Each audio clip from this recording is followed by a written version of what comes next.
चिंताणं नमो सिद्धाणं नमो आयर्याणं नमो वज्रायाणं नमो लोये सव्वसाहुणं ऐसो पंच नमुक्कारो सव्व पावपनासनो मंगलाणं च सव्येसिं પડમમ હવૈ મંગલમ.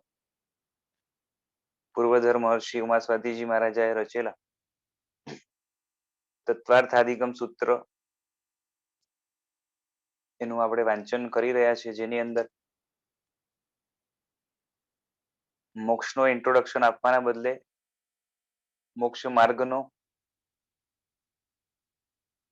સંક્ષેપમાં ઉલ્લેખ કરી દીધો છે. અને એનું મુખ્ય કારણ એ છે કે આર્ય દેશમાં આર્ય સંસ્કૃતિની અંદર મોક્ષ શબ્દ ઘણો પ્રચલિત છે અને આ દેશની અંદર પરંપરાથી આબાલ ગોપાલ બધા જ આ મોક્ષ શબ્દથી ઘણા વાકેફ છે. મુક્તિ બોલો, મોક્ષ બોલો, આ બધું જ અવારનવાર વાતોની અંદર આવતી વસ્તુ છે. માટે મોક્ષનો ઇન્ટ્રોડક્શન આપવાના બદલે સીધે સીધો મોક્ષ માર્ગ બતાવી દીધો કે મોક્ષ બધા જાણે છે એટલે હવે મોક્ષ માર્ગ બતાવીએ. જોકે હમણાંની પરિસ્થિતિ એવી છે કે મોક્ષ શબ્દ સાંભળવો પણ ઘણી જગ્યાએ દુષ્કર બનતો હોય છે, આર્ય દેશની અંદર પણ. અને જે મોક્ષને જાણે છે અને મોક્ષનું જેને આકર્ષણ થયું છે એને મોક્ષનો માર્ગ કેવો હોય એની જિજ્ઞાસા થાય. અને એ આમ જોવા જઈએ તો મંગલાચરણ કરવું જોઈએ શરૂઆતમાં, ભગવાનનું નામ લઈને વગેરે. પણ પેલી જ લીટીમાં સમ્યક દર્શન જ્ઞાન ચારિત્ર એ શબ્દથી મોક્ષ માર્ગની વાત કરી એમ કહીએ તો ચાલે કે આ ત્રણેય મળીને જ દેવ છે, ત્રણેય મળીને જ ગુરુ છે, ત્રણેય મળીને જ ધર્મ છે. એટલે સ્વયં મોક્ષ માર્ગ આ જગતની અંદર ઉત્કૃષ્ટ મંગલ છે એમ કહીએ તો ચાલે. અને માટે અલગથી મંગલ કરવાની જરૂરત નથી. આગળ જઈને જિજ્ઞાસા થાય કે સમ્યક દર્શન શું?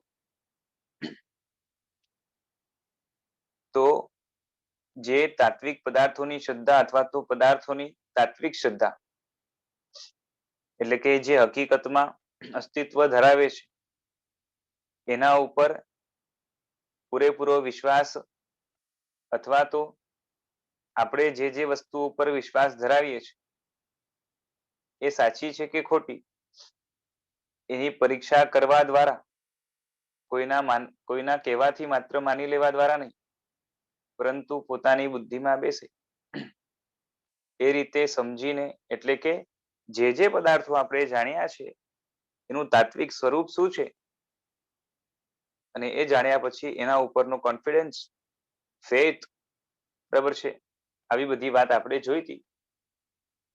હવે આ જે સમ્યક દર્શન છે એ સમ્યક દર્શન એના પ્રકાર કેટલા છે? તો બે પ્રકાર બતાવ્યા હતા, નિસર્ગ સમ્યક દર્શન અને અધિગમ સમ્યક દર્શન. હવે આમ જોવા જઈએ તો સમ્યક દર્શનના આ બંને હેતુઓ છે, કારણો છે.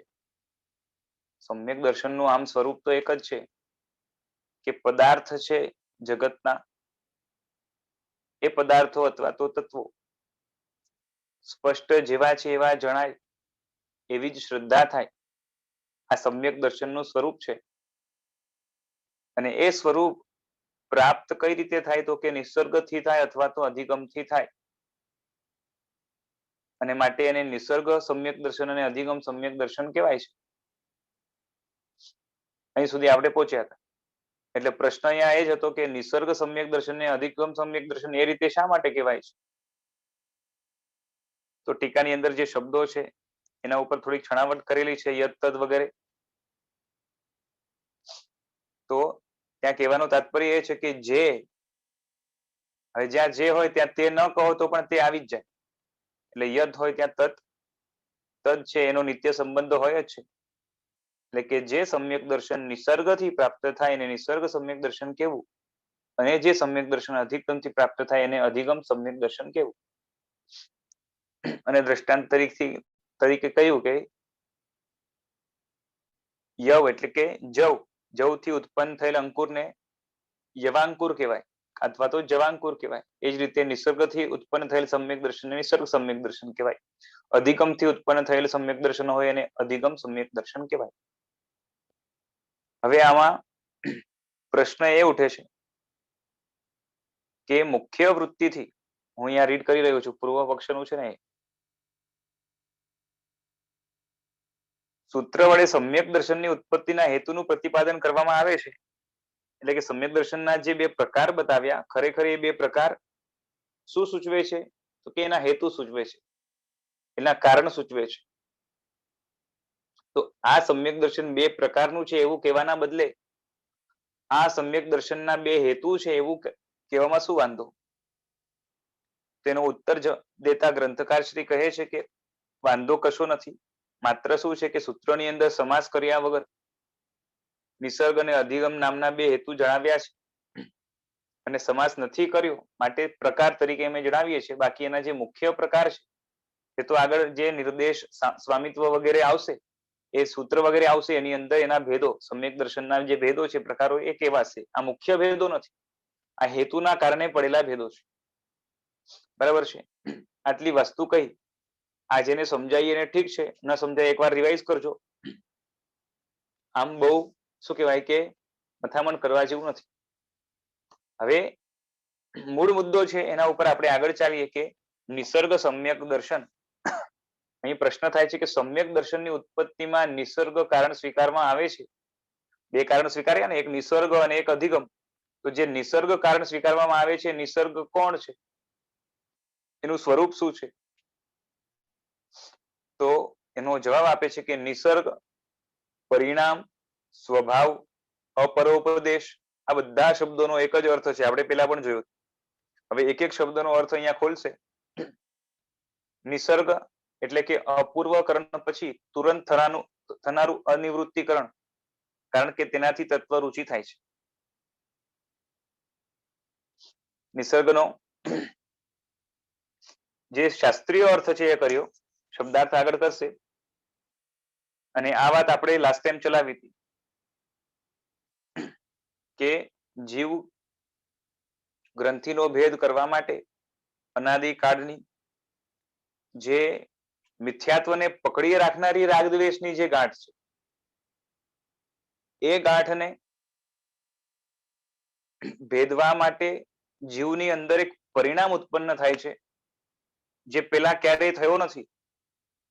અને એ અપૂર્વકરણના દ્વારા, એ પરિણામનું નામ છે અપૂર્વકરણ. એ અપૂર્વકરણ નામથી ખ્યાલ આવે. કરણ એટલે પરિણામ, અધ્યવસાય. કરણ એટલે શું? કરણ એટલે આત્માની અંદર પ્રવર્તતા કે આત્મામાં થતા અધ્યવસાય પરિણામ, એને કરણ કહેવાય.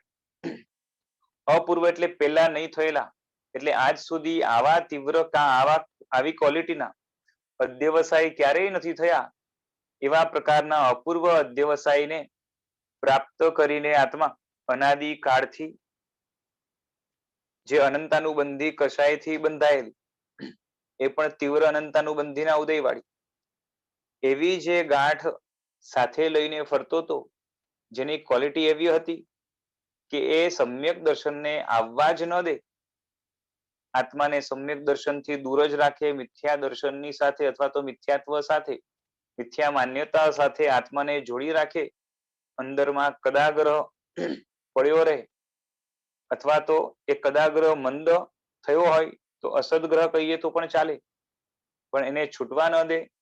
અમુક જાતની ભ્રાંતિઓને હંમેશા આત્મા ઉપર એ રીતે છાવરી દે અથવા તો ફેલાવી દે કે જેથી આત્મા તત્વનો ખરો શું કહેવાય કે શ્રદ્ધાન, તત્વનું ખરું શ્રદ્ધાન અથવા તો તત્વનું ખરું દર્શન એ કરી ના શકે. હવે એ ગ્રંથિને તોડે ત્યારે આત્મા થોડોક આ અસદગ્રહથી દૂર બને અને ભ્રાંતિને હવે ઉઘાડવા માટે, ભ્રાંતિમાંથી પડદો ઉચકવા માટે આત્મા સમર્થ બને. અને એ જે પુરુષાર્થ છે એનું નામ છે અનિવૃત્તિકરણ. અપૂર્વકરણ દ્વારા ગ્રંથિ ભેદાય છે અને અનિવૃત્તિકરણ દ્વારા સમ્યક દર્શનની પ્રાપ્તિ થાય છે. એટલે નિસર્ગથી શું લીધું કે અપૂર્વકરણ પછી તુરંત થનારું જે અનિવૃત્તિકરણ છે એ નિસર્ગ છે, કારણ કે તેનાથી તત્વની રુચિ થાય છે.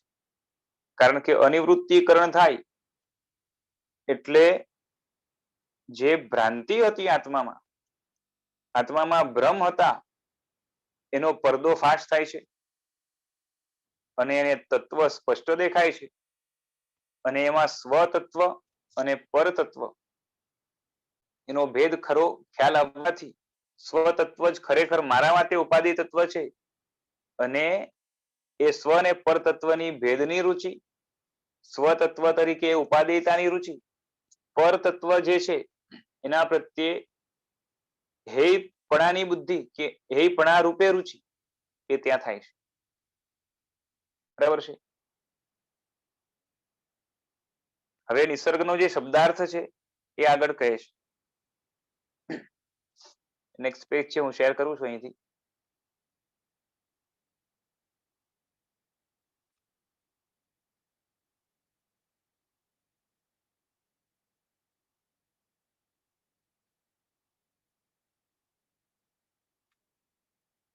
નિસર્ગ શબ્દનો શબ્દાર્થ આ પ્રમાણે છે: તત્વ રુચિ નામનું કાર્ય થયે છતે જેને તજી દેવામાં આવે તે નિસર્ગ. નિસર્ગનો અર્થ એ થાય કે છોડી દેવું. નિસર્ગનો અર્થ શું થાય? છોડી દેવું. તો શું છોડી દેવું? ક્યારે છોડી દેવું? તો કે તત્વ રુચિ નામનું કાર્ય થાય. તત્વ રુચિ એટલે તત્વની શ્રદ્ધા. તત્વની શ્રદ્ધા નામનું કાર્ય થાય એના પછી જ જે છૂટે એવો જે પરિણામ, એનું નામ નિસર્ગ. બરાબર છે. એટલે જ નિસર્ગનો અર્થ અનિવૃત્તિકરણ કર્યું, કારણ કે અનિવૃત્તિકરણનો અર્થ જે છે કે ન થાય નિવૃત્ત જ્યાર સુધી સમ્યક દર્શન પ્રાપ્ત થાય. એવા પ્રકારનો અધ્યવસાય, એવા પ્રકારનો કરણ જ્યાર સુધી સમ્યક દર્શન પ્રાપ્ત ન થાય ત્યાર સુધી છૂટે નહીં, એનું નામ અનિવૃત્તિકરણ. અને નિસર્ગનો પણ એ જ અર્થ થાય. માટે નિસર્ગ અને અનિવૃત્તિકરણ અહીંયા એક કર્યા છે. કેમ કે પછી તેનું પ્રયોજન રહેતું નથી. સમ્યક દર્શન ઉત્પન્ન થયે છતે અનિવૃત્તિકરણને છોડી દેવામાં આવે છે, કારણ કે એ અધ્યવસાયની હવે જરૂરત નથી. સત્યની શોધમાં લાગેલો જે પરિણામ હતો, તત્વની શોધમાં લાગેલો જે પરિણામ હતો, ભ્રાંતિને દૂર કરીને નિર્ભ્રાંત દશા પ્રાપ્ત કરવા માટેનો જે પરિણામ હતો, જે જિજ્ઞાસા પાછળથી ચાલી આવીને ભ્રમને દૂર કરવા માટે સમર્થ બની હતી, અને ભ્રમ દૂર થાય અને તત્વ સ્પષ્ટ થાય, એ જે પુરુષાર્થ હતો, હવે એ પુરુષાર્થ પૂરો થયો. એટલે હવે એનું કોઈ પ્રયોજન રહેતું નથી એવા પ્રકારના પરિણામનું. એટલે એ પરિણામ ત્યારે સમાપ્ત થઈ જાય છે. કારણ જ કાર્ય રૂપે થઈ જવાથી અનિવૃત્તિકરણનો ત્યાગ થાય છે. જે કારણ હતું, પરિણામ હતો, તત્વને જાણવાનો, ભ્રાંતિને દૂર કરવાનો, એ તત્વને જાણવાનો હવે કેમાં કન્વર્ટ થઈ ગયો? તત્વની જાણકારી રૂપે કન્વર્ટ થઈ ગયો. પેલા તત્વને જાણવા માટેનો પરિણામ હતો, હવે જણાઈ ગયું એટલે જાણકારીમાં કન્વર્ટ થઈ ગયો. એટલે હવે કારણ કાર્યમાં પરિવર્તિત થઈ ગયું. હવે કારણનું કામ નથી, અને માટે અનિવૃત્તિકરણ પૂરો થયો, એનો ત્યાગ થયો. એટલે એને નિસર્ગ કહેવાય છે.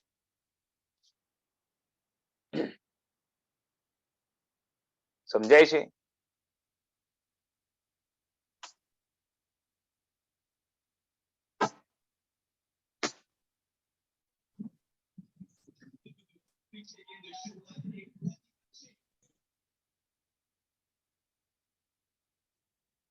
હવે એ જ રીતે નિસર્ગને એની માટે શબ્દ બીજો વપરાય છે, એનું નામ છે પરિણામ. આ પરિણામ શબ્દથી શું કહેવું છે? તો કે અન્વય એટલે કે કારણની કાર્યમાં સ્થિતિ વિના ત્યાગ થતો નથી, એ જણાવવા માટે કહે છે કે પરિણામ ઇતિ. પરિણમવું તે પરિણામ, અર્થાત પર્યાયનું પરિવર્તન તે પરિણામ.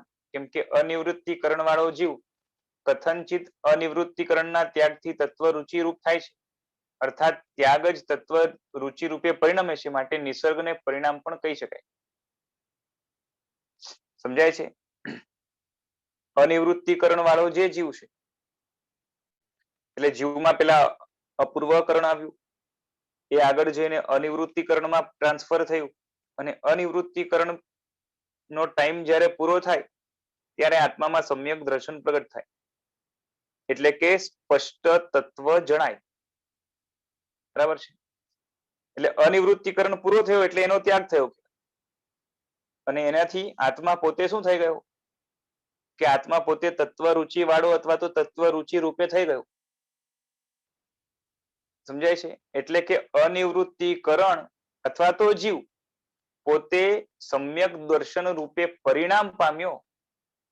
પરિણામથી અહીંયા કન્વર્ઝન લેવાનું, પોતે પરિવર્તિત થયો, એટલે પૂર્વ પર્યાયનો ત્યાગ કર્યો, એટલે અનિવૃત્તિકરણ નામના પર્યાયનો ત્યાગ કરીને પોતે આત્મા પરિણમ્યો, એટલે કે કન્વર્ટ થયો. જેમાં કેમાં કન્વર્ટ થયો કે સમ્યક દર્શનમાં. માટે પરિણામ શબ્દ પણ અહીંયા યોગ્ય છે. પરિણામ પ્રયોગથી અને વિશ્રસાથી એમ બે રીતે થાય છે. પરિણામ છે ને બે પ્રકારે થાય, પ્રયોગથી ને વિશ્રસાથી.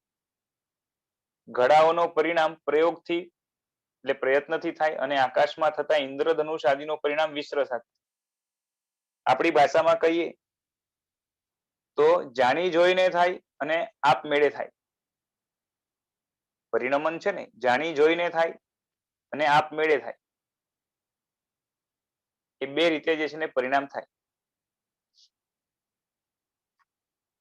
આપમેળે એટલે એમાં કોઈનો ખાસ જે છે ને પ્રયોજન કે ન હોય, એટલે કે કોઈએ જાણી જોઈને કર્યું એવું ના હોય, પણ આપમેળે થઈ જાય. આપમેળે થાય એને વિશ્રસાથી થયો પરિણામ કહેવાય. અને સમજી વિચારીને કરેલો જે હોય, જેમ કે ઘડો બનાવે તો જે પોટર હોય, જે શું કહેવાય કુંભાર, એ કુંભાર ઘડાને જે છે ને પ્રયત્નથી બનાવે છે, બરાબર પ્લાનિંગ પૂર્વક બનાવે છે, સમજી વિચારીને બનાવે છે. અને આકાશમાં થતો જે ઇન્દ્રધનુષ છે ઓટોમેટિક થઈ જાય છે, કે આ વસ્તુનો કોમ્બિનેશન થયો એટલે ઓટોમેટિક થઈ ગયો. એમાં કોઈ પ્રયોગ નથી હોતો, એટલે કોઈ પ્રયોગ કર્યો નથી. બરાબર છે? હવે આગળ સ્વભાવ શબ્દ. જી બોલો. આપણે આમ બી એના બે ભેદ જ જોઈ રહ્યા છે, નિસર્ગથી અને અધિગમથી. બરાબર? તો અહીં આ પ્રયોગથી અને વિશ્વાસઘાત જે છે, તો એ બી એવી રીતે નહીં થાય કે એક અધિગમ થશે અને એક નિસર્ગ થશે, પ્રયોગ અને એમ જ થશે. તો પછી એનું આપણે નિસર્ગમાં કેમ એને પાછું અલગથી એ લીધું છે? આપણે ચાલી રહ્યું છે હમણાં નિસર્ગ ઉપર, નિસર્ગની જ વાત ચાલે છે. નેક્સ્ટ જે વર્ડ છે ને સ્વભાવ, એની માટે આ ઇન્ટ્રોડક્શન છે. ઓકે, આ જે પેરેગ્રાફ છે ને એ નેક્સ્ટ વર્ડ માટે ઇન્ટ્રોડક્શન છે. કેમ કે પરિણામ બે પ્રકારના હોય ને, તો એમાંથી જે વૈશરસિક પરિણામ છે એ સ્વભાવ છે, એટલે સ્વાભાવિક રીતે થાય. વિશ્રસા પરિણામ છે ને એને વૈશ્રસિક પરિણામ કહેવાય. તો કે સ્વભાવ ઇતિ એટલે આ અનિવૃત્તિ રૂપ જે ભાવ સ્વથી એટલે પોતાનાથી તથા ભવ્યત્વ આદિથી ઉત્પન્ન થયેલો છે, એટલે કે કોઈ વિશેષ પ્રયોજનથી નથી થયો, તેથી સ્વભાવ એમ કહેવાય છે. અથવા પોતાનો ભાવ તે સ્વભાવ, અર્થાત બીજા જીવો વડે કરાયેલો નથી કે કરાવાયેલો નથી. સમજાય છે? હા, એટલે કોઈ પ્રયત્ન પૂર્વક એને સમજાવ્યું નથી, પણ આપમેળે થયો છે, એટલે આ વૈશ્રસિક પરિણામ છે, જેને સ્વાભાવિક પરિણામ પણ કહેવાય અથવા તો સ્વભાવ કહેવાય. હવે એના પછી શું કીધું તું કે અપરોપદેશ. પરોપદેશ એટલે પર એટલે બીજો, ઉપદેશ એટલે સમજાવટ, એટલે બીજાએ સમજાવટ આપી એને પરોપદેશ કહેવાય. અને અપરોપદેશ એટલે કોઈએ સમજાવ્યું નથી, એટલે સર્વના ઉપસંહારને કહે છે કે અપરોપદેશિતી, એટલે જેમાં પરનો ઉપદેશ નથી.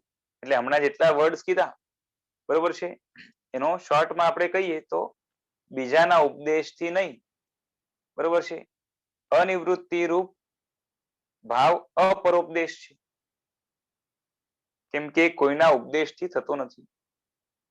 આ પ્રમાણે નિસર્ગ વગેરે શબ્દો એક અર્થવાળા છે, ભિન્ન અર્થવાળા નથી, એમ જણાવ્યું.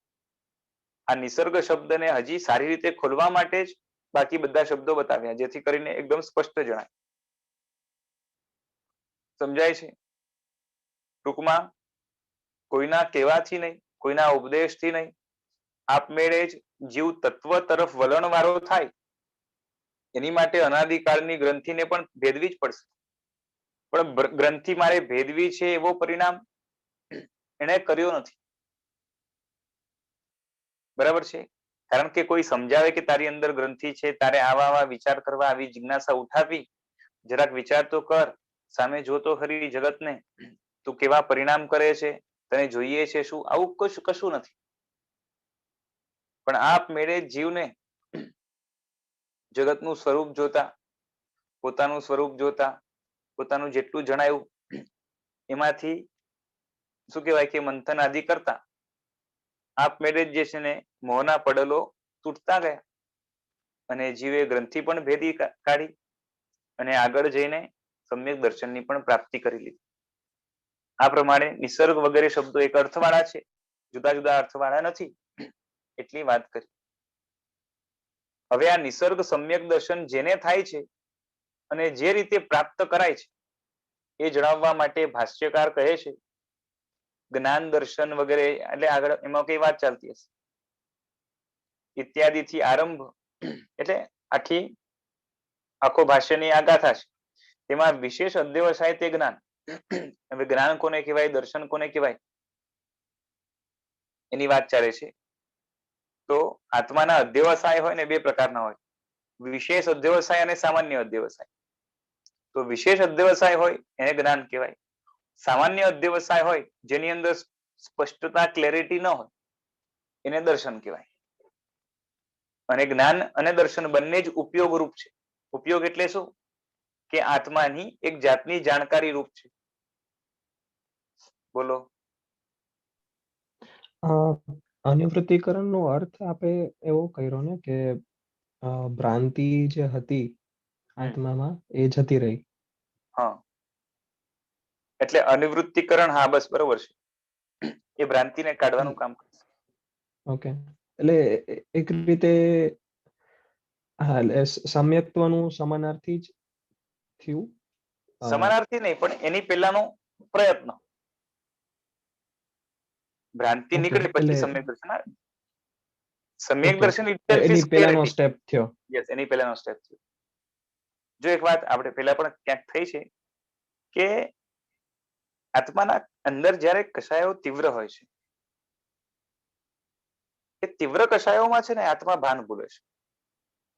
આત્મા તીવ્ર કશાયની અંદર કેવો થઈ જાય છે તો કે એ દારૂ પીધેલો માણસ હોય ને એના જેવો. એટલે પછી એને તમે વિવેક કરવાનું કહો તો એનું વિવેકમાં જે છે ને મન ચોટે પણ નહીં, એ દિશામાં એ આગળ પણ ન હોય.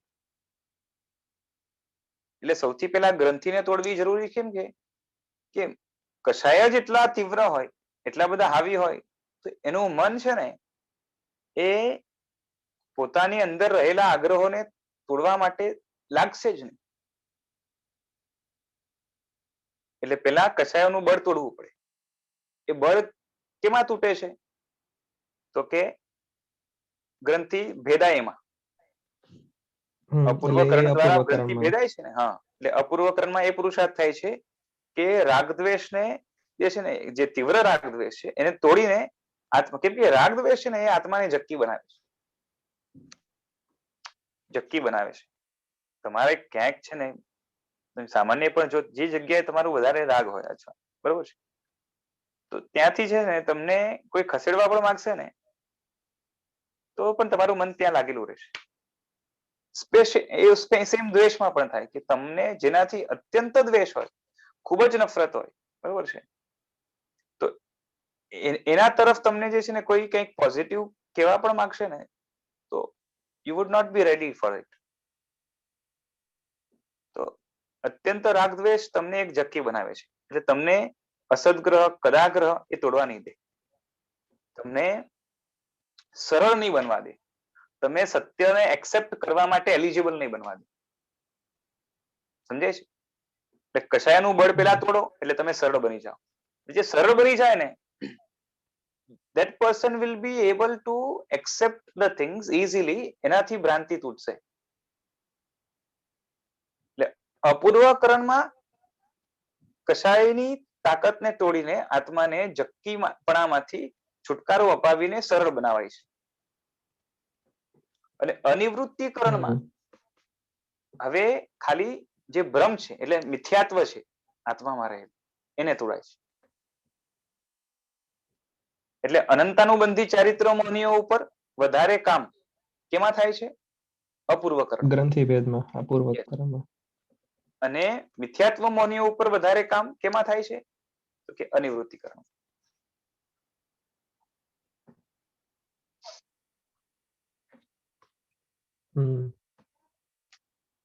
Okay okay. અને નિસર્ગ સાથે એનું શું રિલેશન કર્યું એ બહુ ખબર ન પડી એમ. એટલે એ તો એ પ્રોસેસ તો થવાની જ છે ને, This process will be નિસર્ગથી common in હોય કે both. અધિગમથી હોય. હા, બેયમાં કોમન રહેશે. એમાં આગળ આવશે, આમાં જ હા બતાવશે જ. ખાલી એ છે કે આમાં બીજાના ઉપદેશની જરૂરત નથી. પોતાના ચિંતન મનનથી, પોતાના ઓબ્ઝર્વેશનથી એ આગળ વધ્યો. અને પેલામાં બીજાએ ઓબ્ઝર્વ કરાવ્યું. That is the difference. ખાલી આટલું જ. રાઈટ.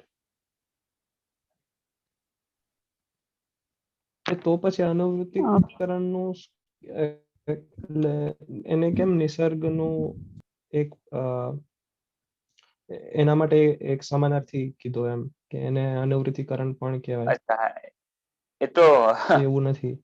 ના ના, એટલે કેવું છે કે ત્યાં નિસર્ગ સમ્યક દર્શનમાં છે ને ઇન્ટરનલ પ્રોસેસ જ મુખ્ય છે. ઇન્ટરનલ પ્રોસેસ છે ને એ જ મુખ્ય છે. રાઈટ. અને જે અધિગમ સમ્યક દર્શન છે ને એમાં ઇન્ટરનલ પ્રોસેસ કરતા નિમિત્ત મુખ્ય છે. હા, ઇન્ટરનલ પ્રોસેસ એટલી જ થશે પણ નિમિત્ત ત્યાં મુખ્ય છે. હા, સમજાય છે? જેમ છે ને, હવે કોઈ એવું હોય ને છે કે આપણે ઘણી વાર શું કે એક સ્વિચ ચાલુ કરીએ તો ઓટોમેટિક આખું બધું ચાલુ થઈ જાય. આપણે કારખાનું હોય ને તો એક ખાલી ચાપ દબાય એટલે આખું કારખાનું ચાલુ થઈ જાય.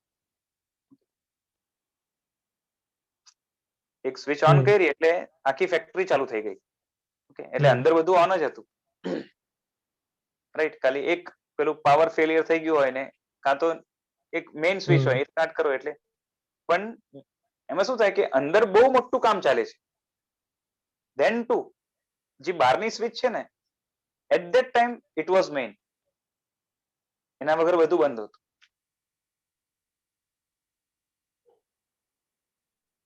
ત્યારે એને ઇમ્પોર્ટન્સ આપવામાં આવે. અને જે ઓટોમેટિક છે, જેને સ્વિચની જરૂરત નથી, તો એની માટે અંદરનું પ્રોસેસ મેઇન છે. તો આમાં જે છે ને અનિવૃત્તિકરણ મુખ્ય થઈ જશે નિસર્ગમાં. અનિવૃત્તિકરણ એ સ્વિચ છે કે ઇન્ટરનલ સ્વિચ છે. અને પેલામાં જે છે ને બીજો વ્યક્તિ જેનો ઉપદેશ, બીજો વ્યક્તિ કે બીજી પુસ્તક કે જે પણ કહો તમે, કેમ કે પુસ્તકની અંદર પણ કોઈ વ્યક્તિનો જ ઉપદેશ હોય છે. એટલે આમ જોવા જાય તો બીજો વ્યક્તિ જ કહીએ તો ચાલે. તો ત્યાં એનો બીજાનો ઉપદેશ મુખ્ય છે. ત્યાં અનિવૃત્તિકરણ કોઈકે કરાવ્યું છે. ત્યાં એટલે એનો મતલબ શું થઈ ગયું કે અનિવૃત્તિકરણ ત્યાં મુખ્ય નહીં થાય, ત્યાં વ્યક્તિ મુખ્ય થશે. ઓકે, બસ એવું છે.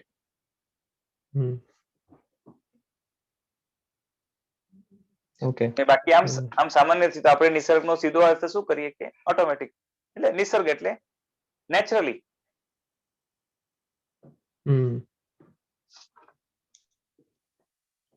Okay, thank you.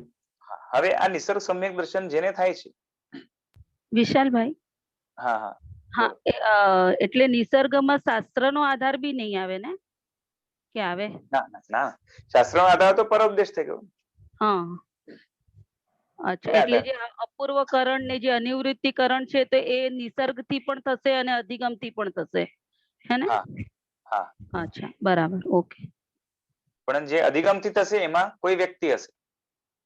હા બરાબર.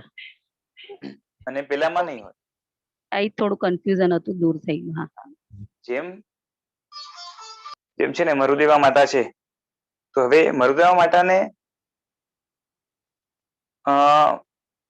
કોઈ ઉપદેશ નથી આપ્યો ધર્મનો, તત્વ પામવા માટેનો, સત્ય હકીકત શું છે એવો કોઈ ઉપદેશ નથી આપ્યો. તો એમને શું થયું કે ભગવાનને જોયું અને એમને થયું કે હું જેમની આટલી ચિંતા કરતી હતી એમને કશી મારી પડી નથી, અને હું માનતી હતી કે આ કેટલો જે છે ને આ બધી સગવડ છોડીને દુઃખમાં ગયો છે, પણ અહીંયા શું જોઉં છું કે આ તો મહાસુખી છે. અને એમ કરતા કરતા એ સત્ય હકીકત જગતની અંદર જે છે એ કોઈ કોઈનું નથી, બધું જ જે છે ને આમ શું કહેવાય કે સ્વાર્થ પ્રધાન છે. અને પછી જેટલી ભાવનાઓ છે, એકત્વ અન્યત્વ, એ બધી ભાવનાઓથી આમ જોવા જઈએ ને તો બીજા કોઈ જીવ હોય તો એની જગ્યાએ શું વિચારે કે કમથી કમ જે છે ને ખબર તો પહોંચાડે માણસ. આટલા વર્ષ હું રડી, કઈ સમાચાર નથી પહોંચાડતો, એવું નહીં.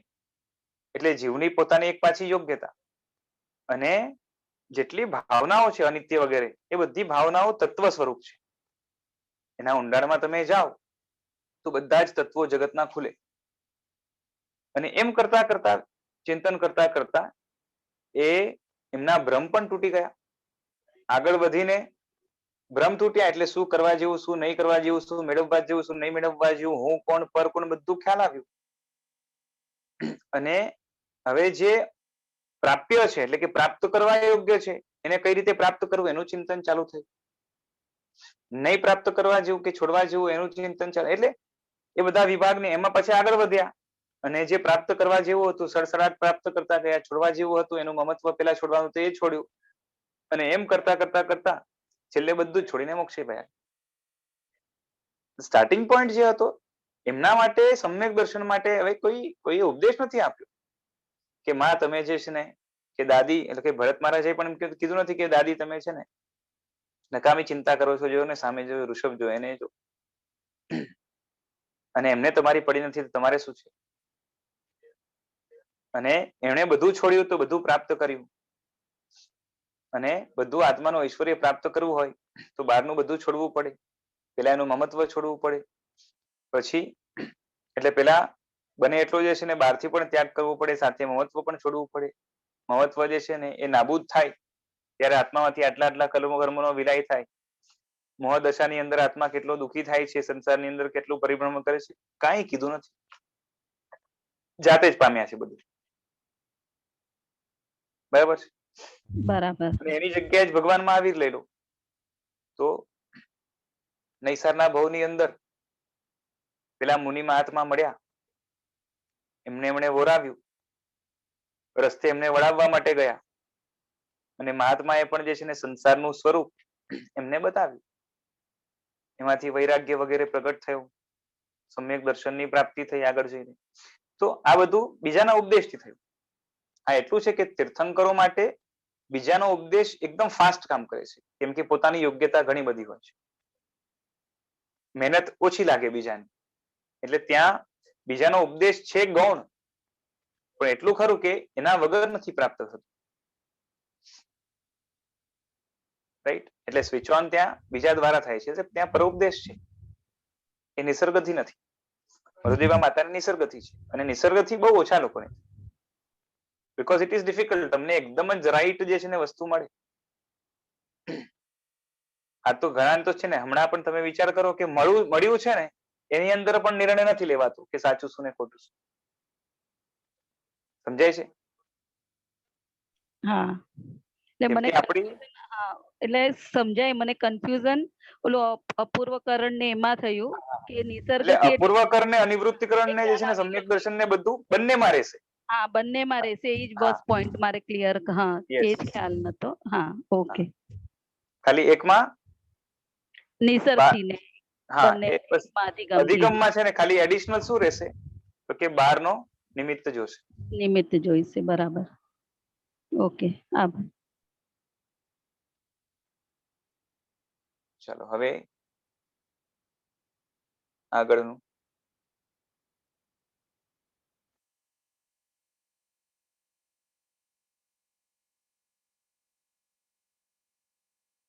આ નિસર્ગ સમ્યક દર્શન જેને થાય છે અને જે રીતે પ્રાપ્ત કરાય છે એની આપણે વાત જોઈ કે હા તો હવે એમાં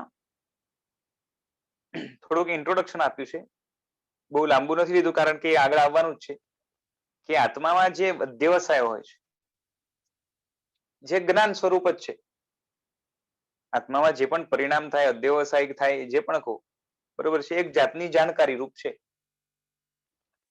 કારણ કે જણાય છે અને એ જે જણાય છે જે અધ્યવસાય છે જે પરિણામ છે એને ઉપયોગ પણ કહેવાય છે કારણ કે એના જાણવું એનું નામ ઉપયોગ. બરોબર છે. આપણી ભાષામાં ઉપયોગ એટલે યુઝ થાય, મેં આનો ઉપયોગ કર્યો એની વાત નથી અહીંયા. બરાબર છે. જાણવું એનું નામ ઉપયોગ અહીંયા. એટલે હમણાં જે વસ્તુ હું જાણું છું રાઈટ નાઉ એને ઉપયોગ કહેવાય. બરાબર છે. તો એ ઉપયોગ બે પ્રકારનો હોય છે, જ્ઞાન અને દર્શન. સામાન્ય જાણકારી એનું નામ દર્શન અને વિશેષ જાણકારી એનું નામ જ્ઞાન. જેમ કે કોઈ વસ્તુ છે, સમજો આ વસ્તુ છે તે આ વસ્તુ છે કંઈક છે એવું મને જણાય તો એનું નામ શું છે? દર્શન. પછી મને ખબર પડે અરે આ તો કપડું છે, આવા કલરનું છે, આવા ધાગા છે, આ રૂમાલ છે. બરોબર છે. એ જે વિશેષ જણાય એનું નામ જ્ઞાન. એટલે જ્ઞાન દર્શન બંને જ ઉપયોગ રૂપ છે, એટલે બંને જણાય તો છે. પેલા અત્યંત મંદ ઝાખું કંઈક છે એવું જણાય અને એમાં જે વિશેષ જણાય એ બધું જ્ઞાન. જ્ઞાન દર્શન એ બે જ ઉપયોગ જીવનું લક્ષણ છે. આ બંને ઉપયોગ છે, બંને જીવમાં હોય છે અને જીવનું લક્ષણ છે એનો મતલબ શું કે જ્યાં જ્ઞાન દર્શન હોય ત્યાં જીવ હોય જ અને જ્યાં જ્યાં જીવ હોય ત્યાં જ્ઞાન દર્શન હોય. જીવનું આ લક્ષણ ઉપયોગો લક્ષણમ એ સૂત્રમાં કેવા છે આગળ આ લક્ષણ જીવનું છે. બરોબર છે. મહદ આદિનું નથી. હવે આ મહદ શું છે તો અહીંયા નીચે આપ્યું છે કે સાંખ્ય દર્શનમાં જેમ આપણું જૈન દર્શન છે એ રીતે બૌદ્ધ દર્શન છે, વૈશેષિક દર્શન છે, એ રીતે સાંખ્ય નામનું દર્શન છે. એ સાંખ્ય દર્શનની અંદર એ લોકોને ત્યાં જેમ આપણે અહીંયા 9 તત્વ આવે ને એ રીતે ત્યાં અલગ પર્સ્પેક્ટિવથી 25 તત્વ બતાવ્યા છે. બરોબર છે. અને એ 25 તત્વમાંથી એક તત્વનું નામ છે મહદ. એને બુદ્ધિ પણ કહેવામાં આવે છે. સાંખ્ય દર્શન પ્રમાણે બાહ્ય પદાર્થોનું જ્ઞાન કરવું, બાહ્ય પદાર્થોને જાણવા એટલે આત્મા સિવાયનું જે જાણવું હોય એ પુરુષનું સ્વરૂપ નથી. એટલે આત્મા પોતે ક્યારેય પણ બાહ્ય પદાર્થોને જાણી શકતો નથી. બરોબર છે. આત્મા પોતે એટલે આત્મા જ્યારે એકલો હોય, એકલો એટલે બંધનમાં ના હોય, મુક્ત હોય, એવો મુક્ત આત્મા ક્યારેય પણ પરને જાણતો જ નથી. પરને જાણતો જ નથી. એ જ્ઞાન છે ને એ પુરુષનો એટલે કે આત્માનો ધર્મ જ નથી, એ લોકો એવું માને, પરંતુ બુદ્ધિનો ધર્મ છે. એટલે શું કે આત્મા જ્યારે પ્રકૃતિ સાથે એટલે પર પદાર્થ સાથે, પૂતગલ સાથે આપણી ભાષા જોડાય ત્યારે એમાંથી બુદ્ધિ પેદા થાય. એને એ લોકો મહદ કે. આત્મા જ્યારે પૂતગલ સાથે જોડાય તો એમાંથી એક શું પેદા થાય કે બુદ્ધિ પેદા થાય અને એ બુદ્ધિ આત્માને પૂતગલ સાથે કનેક્ટ કરે ત્યારે આત્માને પૂતગલનું જ્ઞાન થાય. એથી બુદ્ધિ એ જાણ્યું હોય તે જ પુરુષ જાણે, કેમ કે કનેક્ટિંગ લિંક બુદ્ધિ છે, મહદ છે. બરાબર છે. એટલે એ રીતે એ લોકો માને છે. બરોબર છે. એટલે એ લોકો ત્રીજી વસ્તુ માને કે આત્મા પોતે જાણે નહીં, પરંતુ આત્માનો પૂતગલ સાથે અથવા તો પ્રકૃતિ એ લોકોની ભાષામાં એની સાથે સંપર્ક થાય, તેમાંથી બુદ્ધિ પેદા થાય અને બુદ્ધિ એ જણાવે. એટલે આત્માનું જ્ઞાન છે ને એ આત્માનો સ્વભાવ નથી, આત્માનું લક્ષણ નથી, મહદનું લક્ષણ છે પરને જાણવું હોય તો. બરોબર છે. ત્યારે આપણે અહીંયા એવું છે. હા બરોબર. સર તો એ દર્શન પ્રમાણે આત્મા એકલો હોય તો એ કેવળ જ્ઞાની હોય જ ન શકે, કેમ કે જ્ઞાનનો ગુણ જ નથી. હા એટલે પરને ના જાણે એવું લખ્યું છે અહીંયા. બાકી તો હવે એ ફિલોસોફી મેં પણ ડિટેલમાં ભણી નથી. એટલે કેવળ જ્ઞાની એટલે શું કે પોતાને પૂરેપૂરો કદાચ જાણી શકતો હશે, પરને નહીં જાણી શકતો હોય તો પણ કેવળ જ્ઞાની તો ન જ કહેવાય ને. બાકી હવે કેવલનો અર્થ પોતાને જ પૂરેપૂરો જાણવું એવું લેવું હોય તો લઈ શકાય. એ રીતે પણ એ લોકો માને છે કે નહીં મને ખબર નથી, પણ અહીંયા બાહ્ય પદાર્થોનું જ્ઞાન કરવું એ રીતે લખ્યું છે. અને એ લોકો માનતા હશે કે સંપર્ક વગર જ્ઞાન કેવી રીતે થાય. કેમ કે અમુક દર્શન શું કહે છે ખબર છે, જેમ તમારી છે ને સૂંઘવું હોય તો એક જે પર્ટિક્યુલર મોલિક્યુલ્સ છે તમારા નાકમાં જાય તો તમને સ્મેલ આવે ને, સંપર્ક થાય. કાનમાં શબ્દ જાય તો તમને અવાજ. એટલે ઇન્દ્રિયોને જ્યાર સુધી વસ્તુનો વિષયનો સંપર્ક ન થાય ત્યાં સુધી જણાય નહીં. તો આપણે પ્રશ્ન કરીએ તો કે આંખથી કઈ રીતે જણાય છે, કેમ કે આપણે અહીંયા આંખને કઈ રીતે કઈ કહીએ છીએ કે અપ્રાપ્યકારી કહી દીધી છે. આપણે અહીંયા આંખને અપ્રાપ્યકારી કીધી છે કે વિષય દૂર હોય ને આંખ દૂરથી જાણી શકે એવું આપણે માનીએ છીએ. એ લોકો શું માને છે બીજા દર્શનમાં, એટલે કોઈ દર્શનમાં કદાચ સાંખ્ય દર્શન વાળા જેવું માનતા હશે કે એ લોકો કહે છે કે આંખમાંથી છે ને એ તેજ નીકળે. બરોબર છે, એક જાતનું કનેક્ટિંગ લિંક. અને એનો જે છે ને સમજો કે મારી સામે દીવાર છે તો એ તેજ એની સાથે સંપર્ક થાય દીવારનો એટલે આંખને જણાય. સમજો ને કે આંખમાંથી એક મોટી આંખ બની નીકળી અને એનો સંપર્ક થાય છે. એટલે જ્યાં સુધી પૂતગલનો સંપર્ક ન થાય ત્યાં સુધી જ્ઞાન ન થઈ શકે. એ વાત એમ સાવ ખોટી નથી લાગતી. આંખમાં તે આમ લાઇટ નું રિફ્લેક્શન થયું એટલે એક રીતે સંપર્ક કહી શકાય ખરા. એવું છે કાનમાં પણ ધ્વનિનો સંપર્ક કહી શકાય. આપણે અહીંયા જે છે ને 5 ઇન્દ્રિયમાંથી 4 ઇન્દ્રિયને પ્રાપ્યકારી કીધી છે, જેને વિષયનો ડાયરેક્ટ સંપર્ક થાય. આંખને અને મનને. બરોબર છે, કેમ કે મનથી પણ જણાય છે ને. જાણવા વાળી 6 વસ્તુ છે, 5 ઇન્દ્રિય અને 1 મન. તો મન અને આંખ આ બે અપ્રાપ્યકારી છે. મન તો કેટલી બધી કલ્પના પણ કરે છે, એટલે એને વિષયની પ્રાપ્તિની કઈ જરૂરત પણ નથી. આમ ઘણું બધું જાણી શકે છે એમને, ચિંતન મનન દ્વારા પણ કેટલું જાણી, કલ્પનાઓ દ્વારા. અને આંખને પણ જે છે ને અપ્રાપ્યકારી છે કે વિષય કેટલો દૂર હોય. બરોબર છે, એની એક રેન્જ હોય. બરોબર છે, બધી ઇન્દ્રિયોની રેન્જ રહેવાની છે. એકદમ માઇન્યુટ સ્વાદ હોય ને તો એ નહીં જણાય આપણને. બરોબર છે, અને એક લેવલ સુધીની જે છે ને સ્વાદની પેલી સમજો કે તીખાશ છે તો એક લેવલ સુધી જણાશે ને તો પછી એ કામ નહીં કરે. તો એ જ રીતે આંખની પણ રેન્જ છે, પણ વસ્તુ દૂર હોય તો જે છે ને એ જણાય છે. આપણે કેવું છે કે આજે સાયન્સની થિયરી અલગ છે પાછી. સાયન્સમાં છે ને શું માને છે, આજનું સાયન્સ છે ને એ શું માને છે કે વસ્તુ સામે હોય અને એમાંથી લાઇટ રિફ્લેક્ટ થઈને આંખની અંદર પ્રવેશ કરે અને આંખના અંદરના જે સેલ્સ છે બરોબર છે એને એ સ્ટિમ્યુલેટ કરે અને એ ઇન્ફોર્મેશન બ્રેનમાં જાય અને બ્રેન ને પ્રોસેસ કરીને જે છે ને પિક્ચર ફોર્મમાં કન્વર્ટ કરે કે એને ઓળખે. બરોબર છે, ત્યારે વસ્તુ જણાય છે આંખ દ્વારા. આ સાયન્ટિફિક પ્રોસેસ એ સાયન્સના લોકો એટલે આજનું સાયન્સ માને છે. સાયન્ટિફિક પ્રોસેસ અને ઓલા જે બીજા દર્શનનો મત છે એક રીતે સિમિલર થયો ને. ઓલા પદાર્થમાંથી કંઈક આવ્યું તમારા કોન્ટેક્ટમાં આવ્યું. યસ, એટલે ફરક ખાલી એટલું છે કે એ લોકો માને જે છે ને બીજા દર્શન વાળા શું માને છે કે આંખ પોતે ત્યાં ગઈ. હા, આંખમાંથી ત્યાં ગયું પણ એ કોન્ટેક્ટ તો થયો ને, આમ કોન્ટેક્ટ થયો. યસ યસ, હા હા.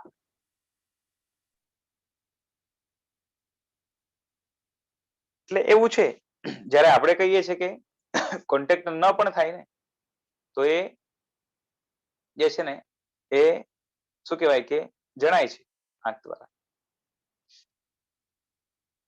ખાલી એટલું છે કે કન્ડિશન્સ રહેશે કે સામે જે છે ને પ્રકાશ જોશે અને આંખની અંદર પણ તેજસ્વીતા એટલે કે આંખની કન્ડિશન સારી જોશે. આંખની અંદરનું જેટલું પણ શું કહેવાય કે એપેરેટસ છે એ પ્રોપર જોશે.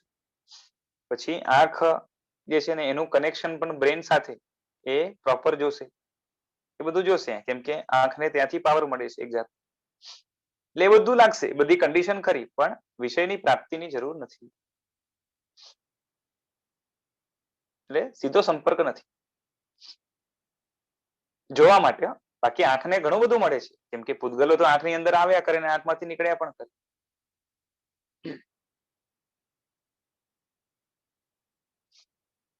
એટલે એને આપણે અહીંયા અપ્રાપ્યકારી. શું ચાલતી હતી વાત, ભૂલાઈ ગઈ. હા, એટલે એ સંપર્ક. સંપર્ક, હા. તો એ લોકો કહે છે કે મહદ છે ને એટલે બુદ્ધિ, બરોબર છે, એ બુદ્ધિનો જે છે ને એ વિષય છે. એટલે આત્માનું લક્ષણ એટલે કે આત્મા મુક્ત હોય તો પરને ન જાણી શકે. આપણે અહીંયા કહીએ છીએ કે આત્મા મુક્ત થાય, બરોબર છે, આમ તો આંશિક મુક્ત થાય, જ્ઞાનાવરણીય આખું જાય તો આખા જગતના બધા જ પદાર્થોને જાણી શકીએ. એટલે આત્માનું લક્ષણ છે. એ લોકો એ રીતે લક્ષણ માનતા નથી. હવે આમાંથી જે છે ને આગળ વધે છે કે સંસાર અનાદિ છે, કે મોક્ષની વાત ચાલે છે ને ભાઈ, તો પ્રશ્ન થાય કે મોક્ષનો જે ઓપોઝિટ છે સંસાર, એનું સ્વરૂપ શું, ક્યારથી છે? તો કે સંસાર કેવો છે? તો કે અનાદિ છે આત્માનો. એટલે કે આત્માનું સંસારની અંદર પરિભ્રમણ અનાદિ છે, આત્માનો પોતાનો સંસાર અનાદિ છે. તો બધા શબ્દની હવે એક એક શબ્દને ખોલશે કે જેની આદિ નથી તે અનાદિ, જેની બિગિનિંગ નથી એને અનાદિ કહેવાય. અને જો આદિ માનવામાં આવે તો પેલા ન હતા ને ઉત્પન્ન થયો એવું માનવું પડે ને. આત્માની સાથે, આત્માનો સંસાર એટલે શું? તો કે આત્માની સાથે પૂતગલનો સંપર્ક અને આત્માની અંદર વિભાવની ઉત્પત્તિ, આ જ છે ને સંસાર. સંસાર અંદર અને બાહ્ય બે રીતે છે. આત્માની અંદર વિભાવ ની હયાતી ઉત્પત્તિ, બરોબર છે, અને આત્માનો પૂતગલ સાથેનો સંપર્ક. તો હવે એ આત્માનો કર્મ સાથે પૂતગલ સાથેનો જે સંપર્ક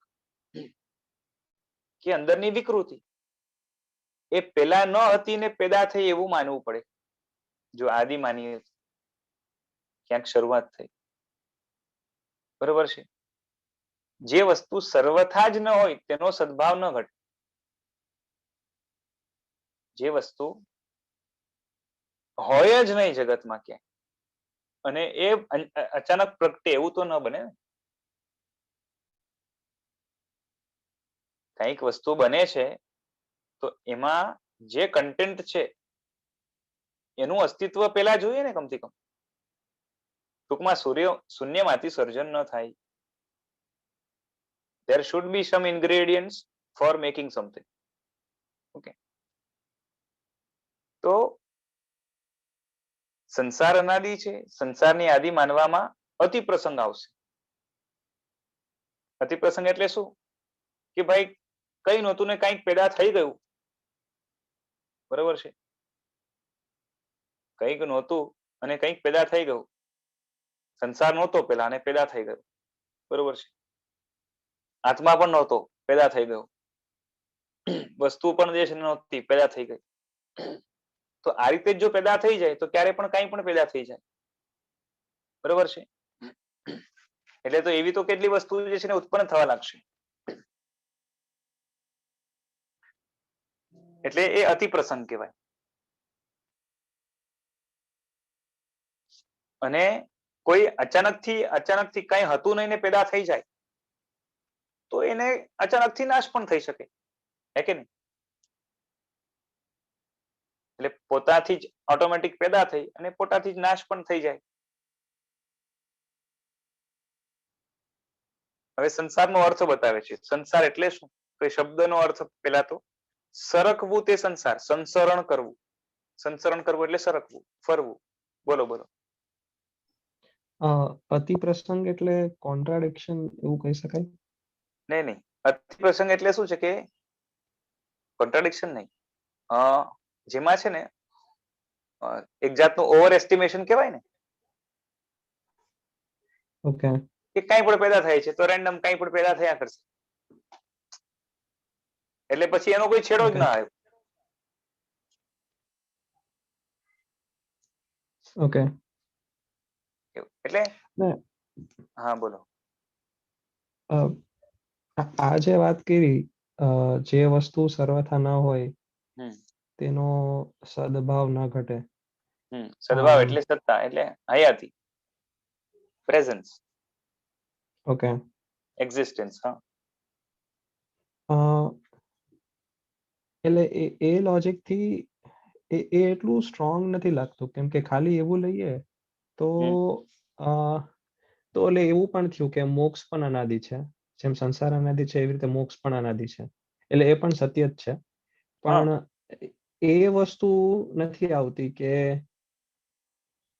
એટલે આપણે હાઇપોથેટિકલ એવું વિચારીએ કે ના, પેલા આત્મા ચોખ્ખો હતો એટલે મોક્ષમાં હતો, અને પછી સંસારી થયો, એવું ફોર એક્ઝામ્પલ, એવું હાઇપોથેટિકલી વિચારી, તો એ કરવામાં એને શું રોકે છે? અગર એવું હોય તો સંસાર અનાદિ નથી. આમ એવું જો થાય એનું. કેવું થાય કે તમે સંસાર અનાદિ ન માનો, સંસારની આદિ માનો, કોઈ એક પર્ટિક્યુલર જીવને જ લઈ લો ને, એટલે એને કર્મનો સંજોગ નહોતો અને કર્મનો સંજોગ થયો, બરોબર છે? તો ફર્સ્ટ ઓફ ઓલ ધ આત્મા વોઝ પ્યોર. ઓકે, પ્યોર હતો અને કર્મનો સંજોગ થયો. સો what is there in that purity, okay, which leads to કર્મબંધ? પ્યોરિટી સાથે કર્મબંધને જો સંબંધ હોય તો મોક્ષ નામની વસ્તુ જ ન ઘટે. મોક્ષ નામની વસ્તુ ન ઘટે તો મોક્ષ માર્ગ પણ ન ઘટે, અને મોક્ષ માર્ગ ન ઘટે તો ધર્મ પણ ન ઘટે, એટલે બધું જ બેકાર થઈ જશે, તમે ખાલી ફરતા રહો. સમજાય છે? અને ચલો તમે એમ પણ માનો કે અચાનક થી વિભાવ પેદા થઈ ગયો આત્મામાં, એટલે એનામાં કર્મને આકર્ષવાની શક્તિ આવી ગઈ અચાનકથી. આત્મા પ્યોર હતો, અચાનકથી વિભાવ એમાં આવી ગયો અને એમાં કર્મને ગ્રહણ કરવાની શક્તિ આવી ગઈ. તો શું થશે ખબર છે? કે ભાઈ આટલી મહેનત કરીને મોક્ષે જાઓ, પ્યોર થાવ, બરોબર છે, અને અચાનક થી ક્યારેક બી વિભાવ થઈ જાય, પાછું તમારો સંસાર થઈ જાય, તો આવા મોક્ષ નું શું કામ છે? તો પણ ધર્મ કરવાનો જે છે ને કોઈ અર્થ ન રહે, કેમ કે આટલો પ્રચંડ પુરુષાર્થ કરીને, આટલી જાગૃતિ રાખીને એકદમ છે ને, જેને તીવ્ર મોક્ષ પુરુષાર્થ હોય એને તો કેવું હોય કે એક ક્ષણ જે છે ને ગફલતમાં નહીં રહેવાનું, બરોબર છે? અને આટલી એલર્ટનેસ ને જાગૃતિ રાખીને માંડ મોક્ષમાં પહોંચ્યો, બરોબર છે, અને ક્યારે બી અચાનક પાછું ચેન્જ થઈ જાય તો પછી શું મોક્ષનો મતલબ થયો? અને મોક્ષનો જો મતલબ ન રહ્યો તો મોક્ષ માર્ગનો ન રહ્યો, અને મોક્ષ માર્ગનો એટલે કે ધર્મનો કોઈ અર્થ ન રહ્યો. એટલે પછી કાં તો ધર્મ ન રહે, કાં તો ધર્મનો કોઈ અર્થ જ ન રહે.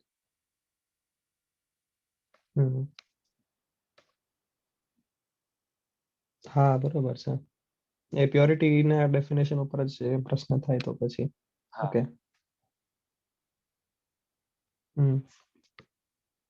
અને એ બધું ન રહે તો મોક્ષ નામની વસ્તુ ન રહે પછી. એટલે એવું ના હોવું જોઈએ, એટલે કન્વર્ટ ના જ થઈ શકવું જોઈએ. તમે જનરલ મેન્ટાલિટી પણ જુઓ ને, તો દુનિયાની અંદર પણ જે ડાયા માણસો હોય, સમજદાર હોય, એ ક્યારે પણ છે ને શરૂઆતના તબક્કામાં ઘણી મહેનત કરશે, બરોબર છે, ઘણો પૈસા કમાવા માટે, કાં તો એને પૂછો કે તું આટલું કેમ કરે છે, કે છેલ્લે આપણે કોઈ તકલીફ ન થાય, સાત પેઢીને પણ વાંધો ના આવે, આપણે પણ હેડેક નહીં, અને આરામથી જે છે ને શાંતિથી ભોગવી શકીએ, બરોબર છે, એના માટે મહેનત કરું છું. રાઈટ? નાસ્તિક માણસ પણ હશે ને તો એના માટે તો સમજો કે એનું આ હમણાંનું જીવન છે, એના પછી તો એની માટે જીવન જ નથી, બરોબર છે?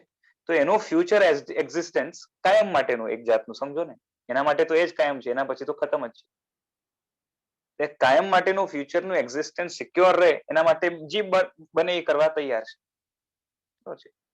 તો એ જ રીતે જે બુદ્ધિશાળી લોકો પરભવને પણ માને છે, સંસારને માને છે, અને સંસારના કારણ તરીકે અંદરમાં વિભાવ છે એને એ જાણી શકે છે, કેમ કે એ પોતે પરિવર્તનને પ્રત્યક્ષ જોઈ શકે છે કે મારા જીવનની અંદર હું જો વિચારું તો આંતરિક પરિવર્તન આવી શકે છે.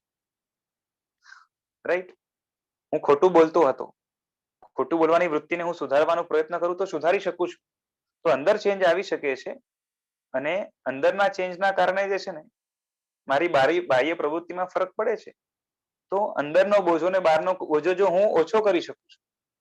ઓકે, તો આના ઉપરથી અનુમાન થાય કે કોઈ વ્યક્તિ આટલો ઓછો કરે, કોઈ હજી ઓછો કરે, ઓછો જ કરે, અને કોઈ સંપૂર્ણ ખતમ કરી નાખે અંદર ને બહારનો બોજો, એનું જ નામ મોક્ષ છે. એટલે મોક્ષની કલ્પના થઈ શકે છે આ રીતે. સમજાય છે? હા, બાકી આમે નિશ્ચય નહીંથી તો છે ને આત્મા ભલે પૂતગલ સાથે જોડાયેલો હોય, નિશ્ચય નહીંથી તો પૂતગલ પણ પ્યોર છે ને આત્મા પણ પ્યોર છે.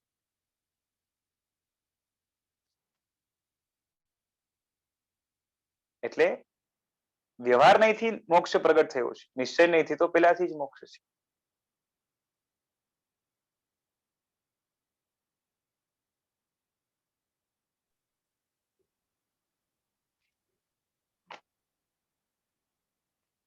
સમજાય છે કે બાઉન્સ જાય છે? બેવનું જોડાણ છે તો બેવ અપ્યોર થાય છે, પણ આમ અલગ અલગ છે તો બેવ પ્યોર છે, એ રીતે પૂતગલ. ના ના, એના તો એટલે જોડાણ ભલે ભાવથી મનથી હોય, હા, કર્મના છે ને, શરીર રૂપે નથી કે તે આત્મા શરીર હા રૂપે. હા, એ સમજો, જો દૂધમાં સાકર તમે મિક્સ કરો ને, બરોબર છે, તો તો હવે એક બેવમાં એંગલ થી એકબીજું દૂધ, ભળી ગયું ને, પણ હા, એકબીજામાં દૂધ મીઠું આવી ગયું. થયું ને, એક હા એંગલ થી દૂધ મીઠું થયું, હા બરોબર છે. પણ સૂક્ષ્મ દ્રષ્ટિથી જોશો તો અંદરમાં દૂધના પૂતગલો અને એ સાકરના પૂતગલો અલગ જુદા અલગ. જ છે ને, હા ખાલી જોડાણ છે, સંપર્ક છે. હા, એ રીતે આત્માનું પણ છે. આ રીતે માનીને જો લોકોની બુદ્ધિ પર, અરે ખાલી એંગલ કહું છું એ, હા ના ના, આપણી વાત નથી, જનરલી હા કોઈકને હા સંભળાઈ ગયું જેને જાણ પણ ના હોય અને એક આ વાક્ય સંભળાઈ ગયું તો બસ થઈ જાય. હા હા. અને કેવું છે કે આત્માની અંદર પણ પૂતગલને આકર્ષણ કરવાની શક્તિ છે, માટે અંદર પેનિટ્રેશન છે. દૂધને સાકર તો જે છે ને હજી અલગ છે, આ તો એકબીજામાં પ્રવેશીને રહે છે. નિશ્ચય નહીંથી પાછે જુદા છે બંને. કારણ કે પૂતગલ જીવ નથી બની જતો ને જીવ પૂતગલ નથી બની જતા, કેમ કે જેટલા કર્મ છે એને ખરવું તો પડે જ છે ને, કે જીવ બનીને ઘૂસીને રહી જાય છે કાયમ માટે, એવું નથી. બરાબર.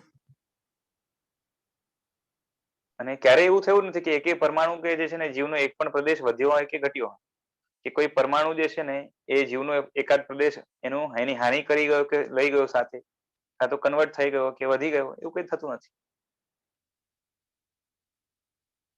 એટલે સંસારને તમે આદિ માનો તો ઘણી બધી આપત્તિ આવે,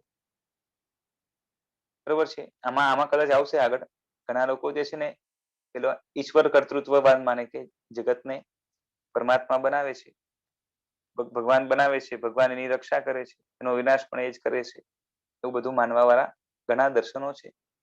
તો એની અંદર કઈ રીતે જે છે ને લોજિક અને સાથે સાથે પ્રત્યક્ષ પણ કેટલો વિરોધ આવે, આગળ આવશે, નહીં આવે તો હું કહી દઈશ. તો સૌથી પહેલા તો સંસારની વાત, કે સંસાર એટલે શું, તો કે સરકવું, એનું નામ સંસાર, સંસરણ કરવું, બરોબર છે. શ્રુ ધાતુમાંથી સંસાર શબ્દ બન્યો છે, શ્રુ એટલે સરકવું, અર્થાત એક ગતિમાંથી બીજી ગતિમાં સરકવું, પરિભ્રમણ કરવું, એનું નામ સંસાર. કઈ ગતિ, તો અહીંયા લખ્યું છે કે નરક આદિમાં જવું. અહીં નરક આદિમાં જવું, તે નરક આદિમાં સ્થિતિનું પણ ઉપલક્ષણ છે.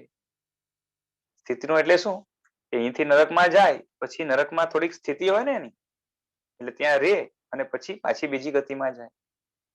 એટલે ઉપલક્ષણ થી એ પણ લઈ લેવાનું, એક ગતિમાં જાય ત્યાં રે થોડોક ટાઈમ, પછી બીજી ગતિમાં જાય, ખાલી જાવ જાવ કરે એવું નથી. તેથી નરક આદિમાં જવું અને નરક આદિમાં રહેવું, એનું નામ સંસાર. નરક આદિ લખ્યું એટલે નરક, તિર્યંચ, મનુષ્ય અને દેવ બધા જ લઈ લેવાનું. હવે એમાં જે સૃષ્ટિવાદ છે એનું ખંડન હમણાં આવશે. સૃષ્ટિવાદ એટલે જગત કર્તા તરીકે કોઈક પરમાત્માને કોઈક સ્વીકારતા હોય છે ને. ઘણા બધા દર્શનો શું માને છે કે ઈશ્વરને સૃષ્ટિના કર્તા માને. બરોબર છે. તો આપણે અહીંયા શબ્દ શું વાપર્યો કે અનાદિ સંસાર. હવે અનાદિ સંસાર માનો, એની આદિ જ નથી, તો પછી એનો કરનારો કોણ હોય? જેની આદિ હોય કોઈ, કેમ કે કોઈએ કર્યું તો થયું, તો એની બિગનિંગ થઈ ગઈ, સ્ટાર્ટિંગ થઈ ગઈ, આદિ થઈ ગઈ. અનાદિ સંસાર કીધું એનો મતલબ જ એનો કોઈ કરતા નથી. બરોબર છે. હવે એની માટે લોજિક બતાવશે. શું કરવું છે બોલો, ચલાવવું છે આગળ?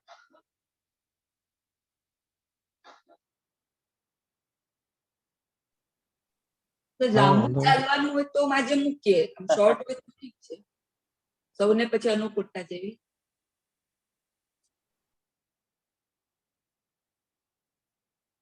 શું કરવું છે બોલો?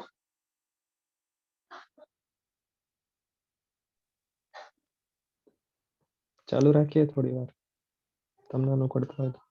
હા હા, અમે તો ઘણા દિવસ પછી અનુકૂળતા મળી છે.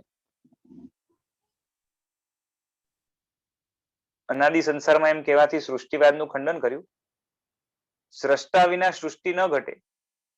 સ્રષ્ટા હોય તો પ્રશ્ન થાય કે એ સ્રષ્ટા કોનાથી બનાવાય? બરોબર છે. કે કોઈ એમ કે જે છે ને આ જગતનું એટલે કે સંસારનું સર્જન થયું છે, અનાદિ સંસાર ન માનો, બરોબર, તો જ સૃષ્ટિ કહેવાય ને. સર્જન થયું એનું નામ સૃષ્ટિ. જેનું સર્જન થયું, આખા જગતનું સર્જન થયું, તો એને સૃષ્ટિ કહેવાય. તો સૃષ્ટિ સ્રષ્ટા વિના તો ના હોય, કોઈ સર્જન કર્યું હોય તો જ સર્જન થાય ને. તો સ્રષ્ટા વિના સૃષ્ટિ ન હોય, તો પ્રશ્ન એ થાય કે સ્રષ્ટાને કોણે બનાવ્યું? કોઈ એમ પૂછે કે આખું જગત ચાલે છે, બનાવ્યું છે કોઈક બનાવે તો ચાલે ને.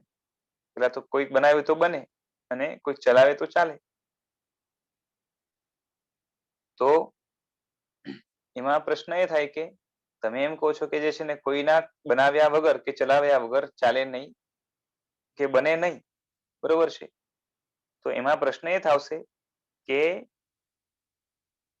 કોઈ એક વ્યક્તિને તમે કલ્પના કરો કે આ વ્યક્તિ એટલે કે આ ભગવાને આ જગતને બનાવ્યું, આનું સંચાલન કરે છે. તો ફરી પ્રશ્ન એ જ આવશે કે એ ભગવાનને કોણે બનાવ્યો અને એનું સંચાલન કોણ કરે છે? હવે તમે જ કહેશો કે એનું સંચાલન બીજો ભગવાન છે એ કરે છે, કેમ કે તમારે જે વસ્તુ છે અને ચાલે છે એનો ચલાવનાર કે બનાવનાર કોઈને કોઈ જોઈએ, એટલે પાછું તમે ત્રીજા વ્યક્તિની કલ્પના કરશો, બરોબર છે. તો શું થશે? શું થશે? એનો એન્ડ જ નહીં આવે ને, કેમ કે એને ચલાવનાર કોણ કે બનાવનાર કોણ? તો હજી એક વ્યક્તિ, એટલે એનો છેડો જ નહીં આવે. એટલે કે એક અનવસ્થા થશે. હમણાં જે વાત થઈ ને કે જેમ બધું જ બન્યા કરે, બન્યા જ કરે, બરોબર છે. એટલે આખું શું થાય કે ખીચડી બની જાય, બરોબર છે.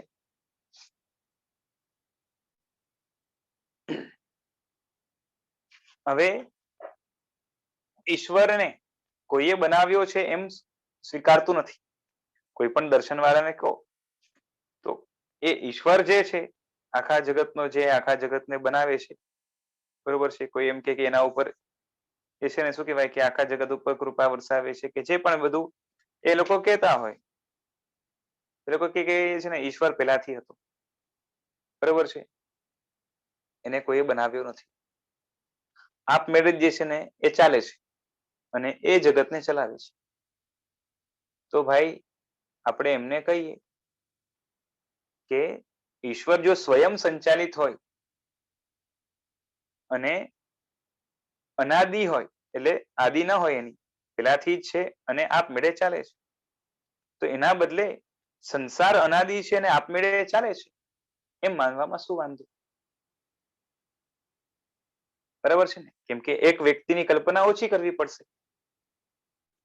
આમે કોઈ એવો ઈશ્વર કોઈએ જોયો નથી પ્રત્યક્ષ કે જેને સંસાર બનાવ્યો હોય કે જે ચલાવતો હોય, બરોબર છે. કલ્પના જ કરવાની રહી ને, સમજાય છે ને? તો એના હાજર છે તો બી સંસાર હાજર થયું કેવાય ને, કોઈક હાજર તો છે જ ને.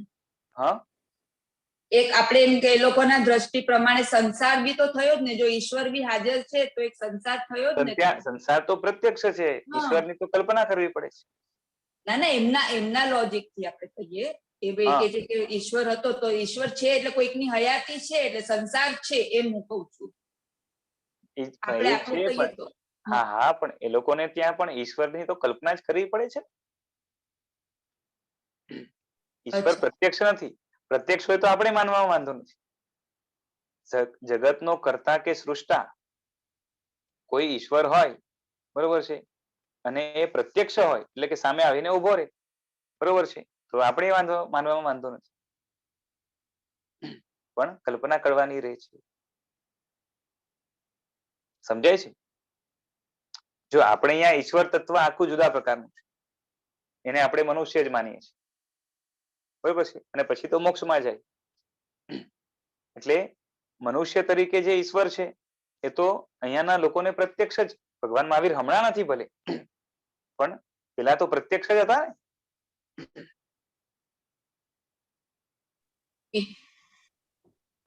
કેમ કે માનવ દેહ છે, સામે જ, બરાબર છે. અને પાછે જે છે ને શું કહેવાય કે દેહધારી જે ઈશ્વર છે આપણે અહીંયા, બરોબર છે, એની માટે તો ઘણા બધા વ્યવસ્થિત અનુમાન પણ થઈ શકે છે. કેમ કે જગતની અંદર મેં કીધું ને કે જગતની અંદર જ્ઞાનની તત્તમતા દેખાય છે, કોઈ અધિક જ્ઞાની હોય, કોઈ એનાથી ઓછું જ્ઞાની હોય, બરોબર છે, અને જગતની અંદર જેની તત્તમતા દેખાય એની પરાકાષ્ઠા પણ અવશ્ય હોય. તો જ્ઞાનની પરાકાષ્ઠા વાળા જે વ્યક્તિ છે એને આપણે ઈશ્વર કહીએ છીએ. એટલે આપણે અહીંયા એ લોજિક થી કે પ્રત્યક્ષથી બાદ નથી આવતું. તો એ લોકો પણ જે છે ને ઈશ્વરને કોઈએ બનાવ્યો એવું સ્વીકારતા નથી. તો આપણે કહીએ કે ભાઈ સંસારને પણ કોઈએ બનાવ્યો નથી. અનાદિથી રાગાદિથી રહિત સ્રષ્ટાને વિશ્વના સર્જનનું કોઈ પ્રયોજન નથી. હવે આપણે કોઈ પૂછે કે ભાઈ તમે ઈશ્વરને માનો, તો એ ઈશ્વર તમારા કેવા છે? રાગ દ્વેષ વાળા છે કે રાગ દ્વેષ વગરના? રાગ દ્વેષ વાળા છે કે રાગ દ્વેષ વગરના? બરોબર છે. હવે રાગ દ્વેષ વાળા કહે તો પછી અન્યાયી થઈ જાય, કેમ કે જ્યાં રાગ દ્વેષ હોય ત્યાં પૂર્ણ ન્યાય ન હોય, બરોબર છે ને? કેમ કે સમતાની દ્રષ્ટિ કે વિતરાગતા ન હોય ત્યાં. અને જ્યાં રાગ છે ભલે પ્રશસ્ત હોય તો એ પ્રશસ્ત રાગ પણ નિશ્ચયની દ્રષ્ટિએ તો દોષ છે ને. સમજાય છે? રાગ છે પોતે, રાગ દ્વેષ એ પોતે દુઃખરૂપ છે ને, પ્રશસ્ત હોય તો પણ,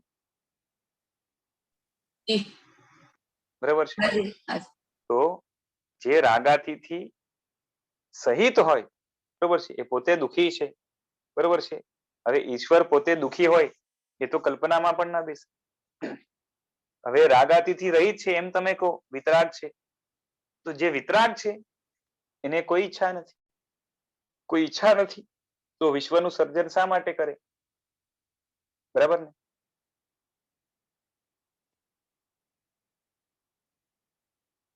ખાલી રમત રમતમાં જગત બનાવી નાખે. આ તો નાના બાળક જેવું ન થઈ ગયું? નાનો બાળક હોય ને રેતીના પેલું સમંદરના કિનારે રેતીના ઘર બનાવે, પોતે જ બનાવે, પોતે જ એને વ્યવસ્થિત રાખીને પાછું તોડી નાખે, ઢીંગલા ઢીંગલી બનાવે, તોડી નાખે, બરોબર છે. ક્રીડા પ્રયોજન છે, અર્થાત સ્રષ્ટા ક્રીડા કરવા માટે જગતનું સર્જન કરે છે, રમવા માટે, બરોબર છે, એમ સ્વીકારવામાં આવે તો પછી દોષ વાળો કહેવાય. બાળકની જેમ એ છે નાદાન કહેવાય. હવે નાદાન એ ઈશ્વર તરીકે, ઈશ્વરને નાદાન તરીકે સ્વીકારી આવા ક્રીડા કરવા વાળા કે રમત વાળા ઈશ્વર સ્વીકારીએ તો રાગાદી વાળા કહેવાય, બરાબર ને? અને પાછે આ જગતની અંદર જે વસ્તુ થઈ રહી છે, બરોબર છે, એ બધી વસ્તુ હવે આ જે વ્યક્તિ જગતને બનાવી શકે અને જગતને કંટ્રોલ કરી શકે, બરોબર છે, એમ કે ઈશ્વરમાં એટલી શક્તિ તો હોય ને, તો એ કોઈને સુખી કરે ને કોઈને દુખી કરે એવું પક્ષપાત ઈશ્વર કરે કે? જે ઈશ્વરને જગતના સૃષ્ટા તરીકે માને, કરતા હર્તા તરીકે માને, એને એ જવાબ આપવો પડે કે કોઈને સુખી કરે ને કોઈને દુખી કરે. દેવોને સુખી કરે, નારક વગેરેને દુખી કરે. તો આ તો નિરર્થક પક્ષપાત થઈ જાય. બરોબર છે? સમજાય છે ને? હા બોલો. અહીંયા વિશ્વના સર્જનમાં જીવો પણ આવી ગયા કે જીવોનું પણ સર્જન કરે છે? એટલે આ ફિલોસોફીમાં સવાલ જ નથી. કેમ કે ખાલી નોન લિવિંગ મેટર નહીં. હા, કેમ કે વિશ્વનો જ અંશ છે ને. લિવિંગ કે નોન લિવિંગ બંને જગતનો જ અંશ છે, દુનિયાનો હિસ્સો છે. કંઈક બનાવે છે ને કંઈક નથી બનાવતા. બરોબર છે? તો એવું થઈ જાય. હવે જે નથી બનાવતા એ ક્યાંથી આવે? પાછી એ ગડબડ. એટલે હવે કોઈ કે જે છે ને ભગવાન અનાદિથી છે અને એનો આ જગત બનાવવું, જગત રક્ષા કરવી, એને પછી ટાઈમ આવે તો જે છે ને એને એનું વિસર્જન કરી નાખવું, અમુકને સુખી કરવા, અમુકને દુખી કરવા, એવો સ્વભાવ છે. બરોબર છે? તો એમાં કોઈ યુક્તિ પણ નથી અને કોઈ પ્રમાણ પણ નથી. બરોબર છે? અને સ્રષ્ટાની કોઈની ઉત્પત્તિ થતી નથી. ત્યાં લખેલું શું છે? સ્રષ્ટાથી કોઈની ઉત્પત્તિ થતી નથી. એટલે કે કોઈ સર્જકે કોઈક નવી વસ્તુ સર્જી હોય એવા કોઈ સીધા પ્રમાણ છે જ નહીં. વિશાલભાઈ, જી બોલો. આપણે હિન્દુઓમાં તમે જે હમણાં કીધું ને કે ઈશ્વરે જો અગર બધાનું સર્જન કર્યું છે તો એકને સુખી ને એકને દુખી ન બનાવત, તો એમાં તો એ લોકો કહેશે ને, દલીલ આપશે ને કે કર્મની દલીલ આપશે, કારણ કે ગીતામાં પણ કર્મની વાત તો આવે છે ને. હા, એટલે હવે તમે વિચાર કરો કે સમજો કોઈ પોલીસ વાળો હોય, બરોબર છે, સારો પ્રામાણિક પોલીસ વાળો હોય, અને એની સામે જ જે છે ને કોઈક ગુનો કરે, બરોબર છે, તો એને પેલા ગુનો કરવા દે અને પછી એને સજા આપે, એ પોલીસ વાળો સારો કહેવાય?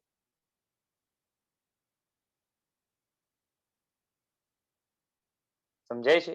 ગુનો કરે ને સજા આપે એમ કીધું ને તમે? પેલા ગુનો કરે તો ગુનો કરવા દે, ના તો નહીં, અને પછી એને સજા આપે.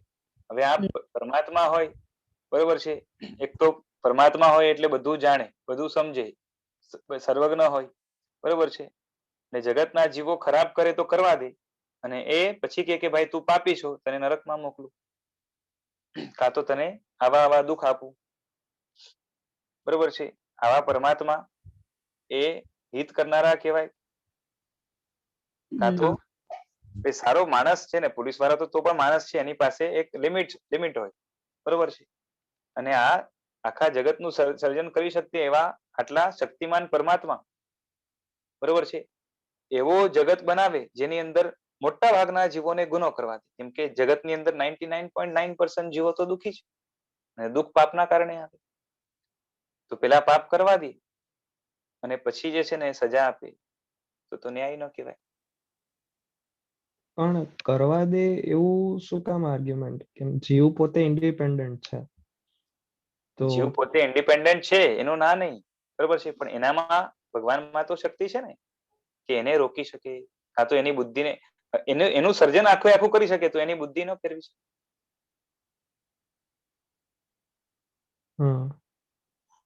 એટલે એવું કરે તો જીવનું કઈ ઓલું જ ન રહે એમ. એટલે એ તો કઠપુતલી જેવું જ થઈ ગયું. એટલે કઈ એ છે ને, સૃષ્ટા તરીકે માનો એટલે બધું જ એના હાથમાં ગયું. પણ એવું પણ એટલે એવું ન કરી શકાય કે બનાવ્યું પછી મેનેજ, બે અલગ વસ્તુ છે, બનાવવું અને મેનેજ કરવું. બનાવવું એટલે મિસમેનેજમેન્ટ થયું ને, એટલે મેનેજ આને નથી કરવું, ખાલી બનાવીને છોડી દીધું, મેનેજ નથી થતું. હા, બરોબર છે ને? તો એ ભગવાન કે સૃષ્ટા એ એની શક્તિ અધૂરી કહેવાય કે પૂરી કહેવાય? અને આમ જોવા જાય તો એક રમત જ થઈ ગઈ ને, બરોબર છે? તમે કલ્પનામાં બેસે તો બેસાડો કે આવી રમત વાળા કોઈ હોય પરમાત્મા કે ઈશ્વર, અને એવા કદાચ હોય ને તો પછી એની પૂજા કરીને પણ કોઈ અર્થ નથી. સમજાય છે? તો કે છે ને લીલા કરે છે, આ તો બધી લીલા છે. હા હા, પણ આપણે અહીંયા કહીએ છીએ કે દોષ રહિત ને લીલા નવી ઘટે, લીલા દોષ વિલાસ. જેનામાં રાગદ્વેષ હોય એનામાં લીલા હોય, રાગદ્વેષ વગરનામાં લીલા ન હોય.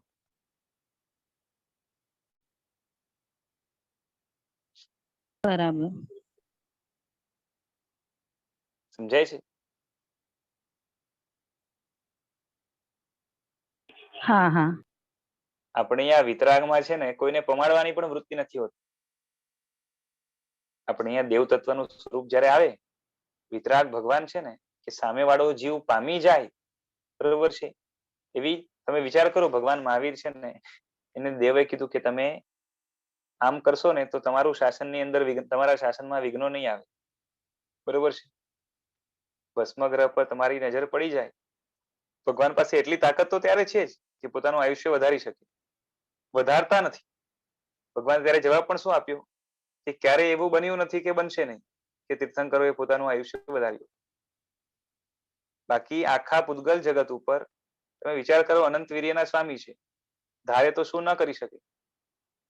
શાસ્ત્રમાં કીધું કે નાના તીર્થંકર હોય ને જન્મે ત્યારે આખા જગતને ચપટીમાં ચોડી નાખે એટલી તાકાત છે.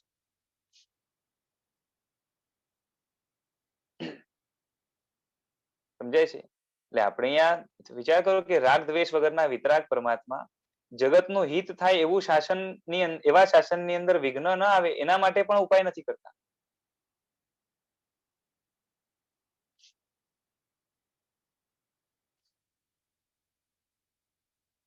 સમજાય છે? કેમ કે મહત્વ જ નથી. શાસન સ્થાપ્યું એની પાછળનું ડ્રાઇવિંગ ફોર્સ મુખ્ય કયું છે? તીર્થંકર નામ કર્મનો ઉદય છે, બરોબર છે. રાગથી નથી સ્થાપ્યું. બાકી કેટલા બધા વિતરાગ હોય છે જેની પાસે આવો નામ કર્મનો ઉદય નથી હોતો તીર્થંકર, તો એ કોઈ શાસન સ્થાપતા નથી.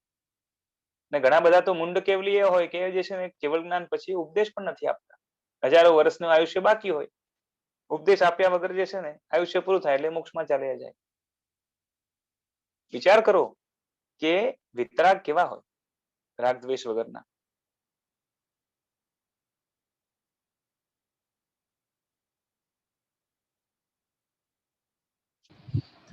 આમાં કેવું લાગે છે કે જ્યાં સુધી જૈન તત્વ સામે નથી આવતું ને ત્યાં સુધી છે ને આ સામે આવે છે ને ત્યારે જ આ બધી ફિલોસોફી ખોટી લાગે છે અને જૈન તત્વ એકદમ સત્ય લાગે છે. પણ જો નાનપણથી અમે બધું તો છે ને લગભગ કેમ કે ભણાવવામાં પણ એ જ આવે, કેમ કે ઈશ્વરને જગતના કરતા હર્તા તરીકે બધા જ માને છે, બીજા આપણા સિવાય. બૌદ્ધ દર્શન નથી માનતા, બાકી ક્રિશ્ચિયન લઈ લો કે મુસ્લિમ દર્શન લઈ લો કે હિન્દુઓની જેટલી ફિલોસોફી શાખાઓ છે, મોટા ભાગના બધા જ નહીં, પાછા મોટા ભાગના એ છે.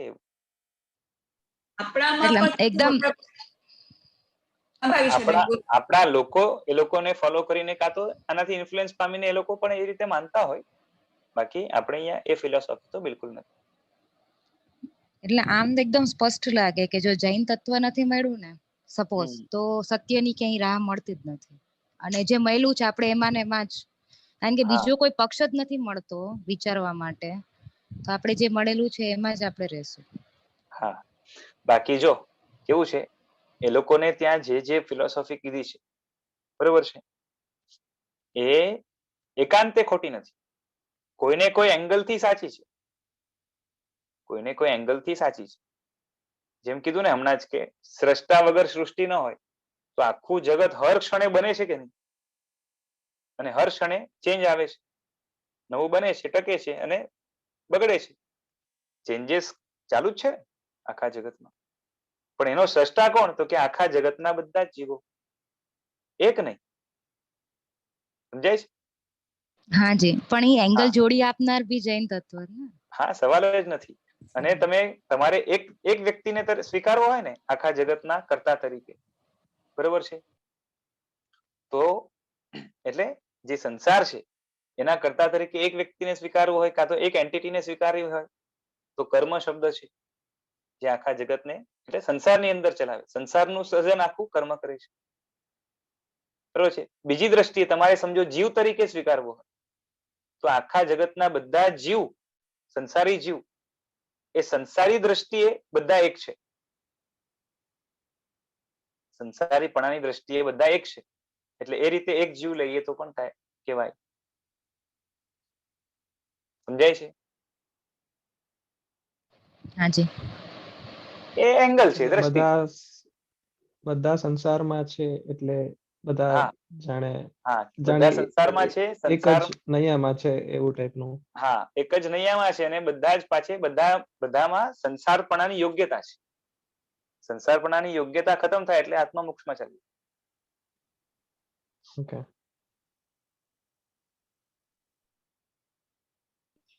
વિશાલભાઈ, આજે તમે હમણાં દલીલ આપી કે ઈશ્વર નથી સર્જન કરતા, તો બીજા ધર્મના જે મોટા મોટા જ્ઞાની મહાત્મા હોય છે એ લોકોના માટે તો આ વસ્તુ આવી રીતે દલીલો આપીને સમજવી બહુ ઈઝી હોય ને એ લોકો માટે, તો પણ આ વસ્તુ નથી સ્વીકારાય એમ. હવે તો કેવું હોય કે એ લોકોને ત્યાં, આ તો આપણે છે ને શું કહેવાય કે નવા ખેલાડી હોય, એ લોકો પાસે પણ બીજી પણ દલીલો હોઈ શકે ને. અને ઘણી વાર તો શું હોય કે એ લોકોને શાસ્ત્ર ઉપર એટલી બધી શ્રદ્ધા હોય, એ લોકોને ત્યાં જે શાસ્ત્રો હોય, તો એ લોકો બીજું સાંભળવા પણ તૈયાર ન હોય, એ સ્વીકારવા તૈયાર ન હોય. એટલે મેજોરિટી આપણું જૈન ને છોડીને બધા જ ઓલા આ જ માને છે કે ઈશ્વરે જ બનાવ્યું છે એમ. જો કેવું છે કે જે છે ને, હવે આપણે હમણાં કીધું કે શૂન્યમાંથી સર્જન ન થાય, બરોબર છે. હવે એ લોકોને ત્યાં છે ને ફિલોસોફી જ હોય કે જે છે ને ભગવાને શૂન્યમાંથી સર્જન કર્યું, બરોબર છે. તો એ લોકો એમ માને કે શૂન્યમાંથી સર્જન થાય, બરોબર છે. એ લોકો એમ માને કે શૂન્યમાંથી સર્જન થાય, કેમ કે એ લોકોને ત્યાં એ ફિલોસોફી છે. સમજાય છે? પણ એ કેવું છે કે એ ફિલોસોફીને તમે ખાલી શ્રદ્ધાથી સ્વીકારી શકશો, because you have nothing in front of you જેમાં શૂન્યમાંથી સર્જન થયું હોય. પ્રત્યક્ષ અને લોજિક એમાં લાગી જ ન શકે, તમારે ખાલી શ્રદ્ધાથી સ્વીકારવું. એટલે એ લોકો કે અમે તો આ માનીએ છીએ, બસ. હવે આનાથી વધારે અમે શું દલીલ કરીએ? એ લોકો એમ કે અમે માનીએ છીએ, અમે પાસે લોજિક નહીં પણ અમે માનીએ છીએ, બસ. એનાથી વધારે પછી આપણે શું કહીએ? બરાબર. ભાઈ માનો છો તો માનો. કેમ કે જ્યાં શ્રદ્ધાની વાત આવે ને પછી ત્યાં આર્ગ્યુમેન્ટ પૂરી થઈ જાય. કેમ કે એ આગળ જવાબ આપવા તૈયાર નથી તો આપણે પછી પ્રતિપ્રશ્ન શું કરીએ? અચ્છા.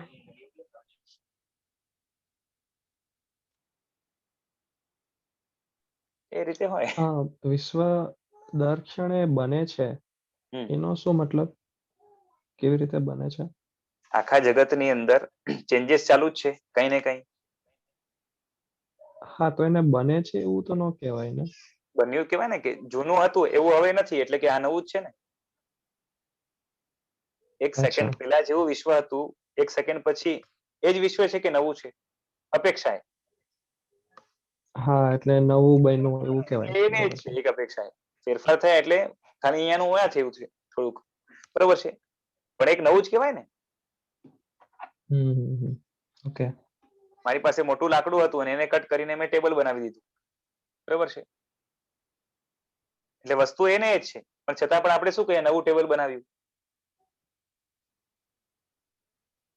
ટેબલ નવું છે ને. બસ એ રીતે હર ક્ષણે જગત નવું બને છે, બરોબર છે. ક્ષણ માટે ટકે છે. એમાં એ ફેરફાર કરનાર જીવ જ હોય. આ જીવ છે અને જીવ જો ફેરફાર કોણ કરે છે? જીવ છે. પણ કોની પ્રેરણાથી? તો કે કર્મની. જીવ જ કરે છે એવું પણ ન કહેવાય ને. કદાચ કોઈ પણ જીવ ન હોત તો પણ ફેરફાર તો થશે ને. એટલે પવન વહેવાનો છે, પાણીના મોજા ફરવાના છે, એટલે એમ ફેરફાર થવાના છે એવું. એ તો કેવું છે, એમાં જ પણ છે ને વાયા વાયા જે છે ને જીવો આવે. બાકી તમે કહો ને કે કોઈ પણ ન હોય, ખાલી પૂતગલો હોય, જીવ એકેય ન હોય, ખાલી પૂતગલો હોય, તો એ ફેરફાર થાય જ. કેમ કે જીવની અંદર જે છે ને, પૂતગલોની અંદર પણ વિશ્વસા પરિણામ હોય છે. ઓટોમેટિક ફેરફાર થયા જ કરે. કોઈ અડે નહીં ને તો એ અસંખ્ય કાળે પણ એની અંદર ફેરફાર થાય જ, હાઈએસ્ટ. બરોબર છે. પણ હમણાં જે આપણે વ્યાખ્યા કરીએ છીએ ને સંસારની, સંસરણ કરવું નરક આદિ ગતિઓમાં વગેરે, એ વ્યાખ્યા નહીં ઘટે પછી. એટલે જીવનું જે સંસરણ છે ને ભટકવું વગેરે એ નહીં. બાકી એન્ટિટી તરીકે સંસાર એક રહે. પછી એનું હવે કોઈ જીવ જ ન હોય તો એને આપણે જાણીને શું કરવું છે?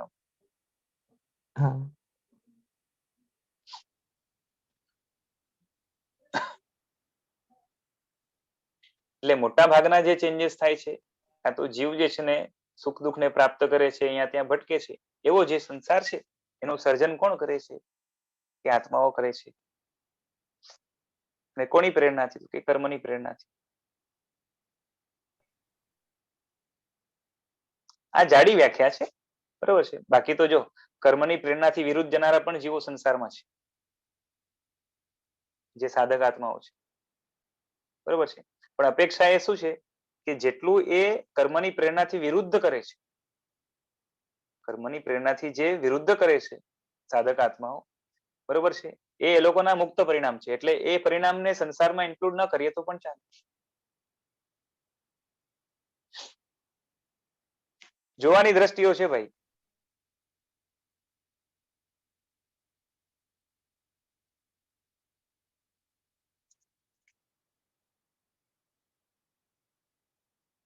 થવા આવ્યા છે. ચલો એક પેરેગ્રાફ છે એ પૂરો કરીએ. કર્મની પ્રેરણાથી સ્રષ્ટા જીવોને ઉત્પન્ન કરે છે એમ સ્વીકારવામાં સ્રષ્ટાની શક્તિ શી રહી? સમજાય છે? કોઈ એમ કે ભાઈ ભગવાન છે ને એને બનાવી દીધું અને બાકી હવે જીવો સુખી દુઃખી થાય છે પોતાના કર્મથી, તો આની જે છે ને આનો કંટ્રોલ શું રહ્યો? એની શક્તિ શું રહી? અર્થાત એમાં સ્રષ્ટાનું કોઈ મહત્વ જ ન રહ્યું, ઇમ્પોર્ટન્સ જ ન રહ્યું. એટલે પ્રાસંગિક વર્ણન આટલું બસ છે. બાકી આનું જે છે ને બીજા ગ્રંથોની અંદર એ લાંબુ જે છે ને વિસ્તાર કર્યું છે. બરોબર છે. હવે આની આગળ જે છે સંસારની અંદર જીવો શું કરે છે વગેરે બીજા ગ્રંથો એટલે આમાં આગળ આવશે. બરોબર છે. આજે આટલું બસ રાખીએ. જનાર્દન વિરુદ્ધ કઈ બોલાયું હોય તો મિચ્છામિ દુક્કડમ. અને ઉપકાર સ્મૃતિ તરીકે ઉમા સ્વાતિજી મહારાજા, હરિભદ્ર સુરી મહારાજા અને ભાવાનુવાદકાર રાજશેખર સુરી મહારાજ, આચાર્ય ભગવંત, એમને કોટી કોટી વંદન કરીએ. અને તત્વને સમજવા માટેની થોડીક પણ ઊંડી પકડ વગેરે આછી પણ આવી છે, જેમની પ્રેરણાથી, જેમના ઉપદેશથી કહીએ તો ચાલે. અને આ આગળ જે વધ્યું છે કામ એક લેક્ચર્સનું, એમાં પણ જેમના વાયા કહો કે ડાયરેક્ટ કહો આશીર્વાદ જેની અંદર ભળેલા છે એવા ગચ્છનાયક આચાર્ય ભગવાન શ્રીમદ વિજય યુગભૂષણ સુરેશ્વરજી મહારાજ સાહેબના ચરણોમાં કોટી વંદન. ચાલો, પ્રણામ.